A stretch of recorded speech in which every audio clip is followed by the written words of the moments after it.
UP में विधानसभा चुनाव से पहले अयोध्या वाली झांकी मथुरा में भी दिखाने की बात फिर से शुरू हो गई। यानी कि जिस तरीके से अयोध्या में राम मंदिर बना, वैसे ही मथुरा में जो विवादित जगह है वहां भी मंदिर बनेगा। इस बात की जो चर्चा है यूपी के ही उप मुख्यमंत्री केशव प्रसाद मौर्य ने छेड़ दी। लेकिन फिलहाल हम राजनीतिक बात को किनारे रखकर आपको 1990 के आसपास ले चलते हैं। 1990 के दौरान जब राम मंदिर आंदोलन अपने चरम पर था, उसी वक्त वीपी नरसिम्हा राव की सरकार ने एक कानून लेकर आई। वो कानून था प्लेस ऑफ वर्शिप एक्ट। ये कानून कहता है कि 1947 में जब देश आज़ाद हुआ, उस दौरान जिन जिन धार्मिक स्थानों पर जिस धर्म की पूजा होती थी वो उसी तरह से होती रहेगी, वहाँ पर कोई बदलाव जो है नहीं किया जा सकेगा। हालांकि उस कानून के दायरे से राम जन्मभूमि यानी कि बाबरी मस्जिद का जो विवाद था उसको बाहर रखा गया, क्योंकि उस पर लंबे समय से कानूनी विवाद चल रहा था। इन दो मांगों के साथ साथ उसी वक्त विश्व हिंदू परिषद ने दो और जगहों के लिए अपना दावा ठोक दिया। वो दो जगहें थी, बनारस की ज्ञानवापी मस्जिद और मथुरा की शाही ईदगाह।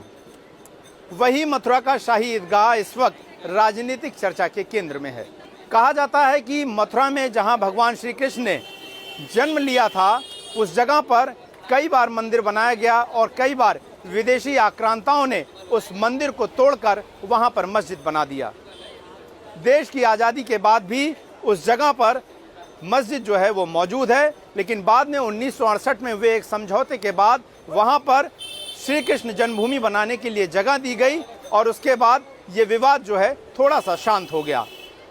लेकिन 1991 में ये विवाद फिर शुरू हुआ और उसके बाद ज़्यादातर विवाद के केंद्र में राम जन्मभूमि का मसला रहा, जो कि सुप्रीम कोर्ट के फैसले के बाद हल हो गया और अब अयोध्या में राम मंदिर बनने जा रहा है।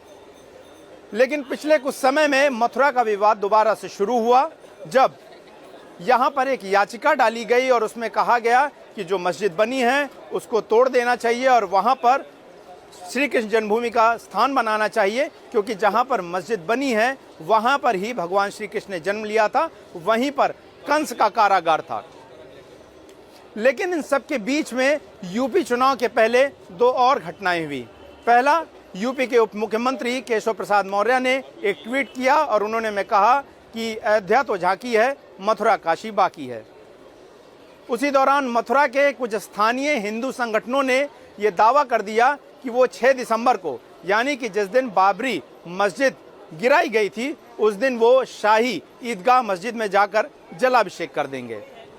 उसके बाद प्रशासन जो है वो हलकान हुआ। उसके बाद तमाम तैयारियां की गई, ऐसे लोग की धरपकड़ हुई जो जलाभिषेक करने का दावा कर रहे थे। हिंदू महासभा और नारायणी सेना जैसे कुछ संगठन इस बात को लेकर बार बार सोशल मीडिया में पोस्ट करते रहे। लेकिन उसके बाद जब प्रशासन हरकत में आया तो इन लोगों को बुलाकर पुलिस ने बातचीत की, चेतावनी दी और इन लोगों ने जलाभिषेक करने के अपने ऐलान को वापस ले लिया। लेकिन फिर भी चूंकि अभी 6 दिसंबर में वक्त है, उससे पहले मथुरा पुलिस, उत्तर प्रदेश सरकार लगातार अपनी तैयारियां तेज कर रही है। जहां एक तरफ मथुरा के लोग बेफिक्र अपनी आम जिंदगी में लगे हुए हैं, लगातार हजारों श्रद्धालु मथुरा में जन्मभूमि का दर्शन करने पहुंच रहे हैं, दूसरी तरफ पुलिस जो है वो तैयारियां कर रही है, सुरक्षा बल बढ़ाए जा रहे हैं। जहां एक तरफ पुलिस की तैयारियां हैं तो दूसरी तरफ शाही ईदगाह की चिंता को लेकर तमाम मुस्लिम पक्ष के लोग भी बैठकें कर रहे हैं। मुस्लिम पक्ष वालों ने बैठक करके ये फैसला लिया है कि वो जुमे की होने वाली नमाज और साथ ही साथ 6 दिसंबर के दिन भी लोगों को शाही ईदगाह मस्जिद पर इकट्ठा ना होने की बात कहेंगे। ऐसा एक फैसला लिया गया जिसमें सभी इमामों को कहा गया है कि वो अपनी अपनी मस्जिदों से इस बात का ऐलान करेंगे और लगातार लोगों से कहेंगे कि वो जुमे की नमाज के लिए और 6 दिसंबर के दिन, जिस दिन जलाभिषेक करने का दावा किया गया है, उस दिन भीड़ इकट्ठा नहीं करेंगे और सांप्रदायिक सद्भाव को बना कर रखेंगे। हालांकि मैं आपको एक बात बता दूं कि मथुरा कृष्ण की नगरी है।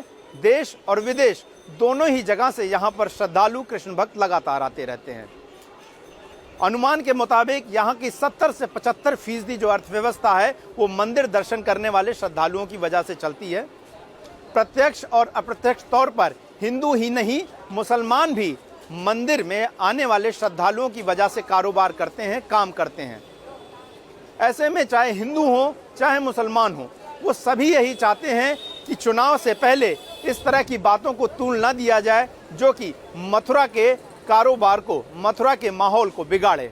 और यही कोशिश खास करके मथुरा पुलिस की भी है। मथुरा पुलिस ने साफ साफ कहा है कि वो सोशल मीडिया से लेकर तमाम बयानों पर कड़ी नज़र रख रही है। यही नहीं, पिछली घटनाओं का अनुभव को देखते हुए लोकल इंटेलिजेंस को काफ़ी ज़्यादा सतर्क कर दिया गया है। बाहर से आने जाने वाले लोगों पर नज़र रखी जा रही है और अवांछित लोगों के शहर में घुसने पर पूरी तरह से पाबंदी लगा दी गई है। लेकिन कुल मिलाकर ये जरूर इन सारे विवादों से साफ हुआ है कि कहीं ना कहीं चुनाव से पहले, अयोध्या के बाद अब मथुरा और काशी की ज्ञानव्यापी मस्जिद को लेकर नेता राजनीति करने से बाज नहीं आते हैं। और इस राजनीति का सीधा मकसद होता है वोटों का ध्रुवीकरण, ताकि वोट बटें और उनको सियासी फायदा हो सके। लेकिन इन सब के बीच में मौजूदा स्थिति में मथुरा खुशहाल है और लोग यहाँ पर लगातार बाजारों में पहुँच रहे हैं, जन्मभूमि में दर्शन कर रहे हैं, वृंदावन पहुँच रहे हैं, गोकुल और बरसाने पहुँच रहे हैं। लेकिन इस वीडियो के जरिए मकसद यही था बताने का दर्शकों को कि एक विवाद जो लंबे समय से शुरू हुआ और उसे अचानक से यूपी के विधानसभा चुनाव से पहले एक हवा दी जाती है ताकि लोगों के मन में एक जहर पैदा किया जा सके।